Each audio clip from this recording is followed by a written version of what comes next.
knowing anything about hush money, where it came from. Let's take a look. Did you know about $130,000 payment to Stormy Daniels? Then why did Michael Cohen make this if there was no truth around engagement? You have to ask Michael Cohen. Michael's my attorney, and you'll have to ask Michael.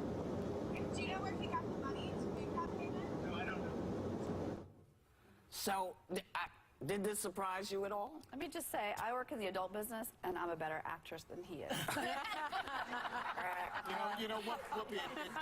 I'll tell you, it shocked me because, it's one thing to be undisciplined in life. It's another thing to be undisciplined in litigation.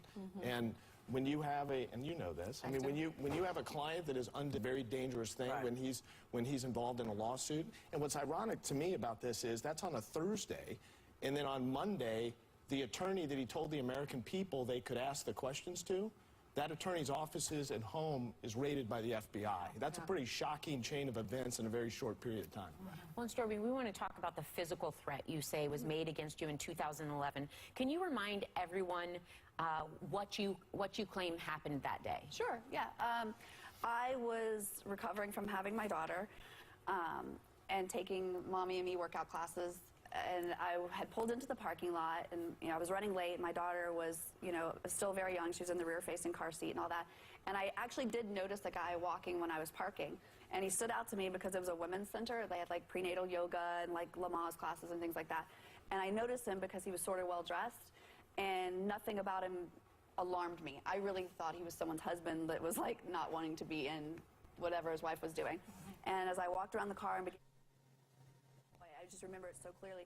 I stuck the toy in my mouth, and I'm getting her, and he walked up behind me, and I saw his reflection, and I turned around, and I thought for sure he was going to say, hey, do you know where the such and such class is, or what building is whatever? And he had his hands in his pocket, and he looked at my daughter, and I just remember him saying, like, oh, it's a beautiful little girl. I'd be ashamed if something happened to her mom.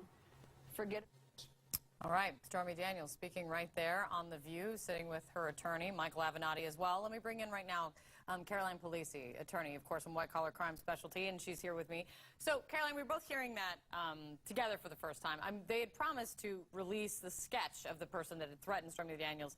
I'm not sure if they've done that quite yet. We'll find out. But what do you make of, just in general, Stormy Daniels speaking out? I mean, she's now on a publicity tour of her own. She is, and you heard Meghan McCain also grilling her really hard about whether or not, she was just doing this as a publicity stunt. Of course, she made an appearance in the SDNY case this past week in court.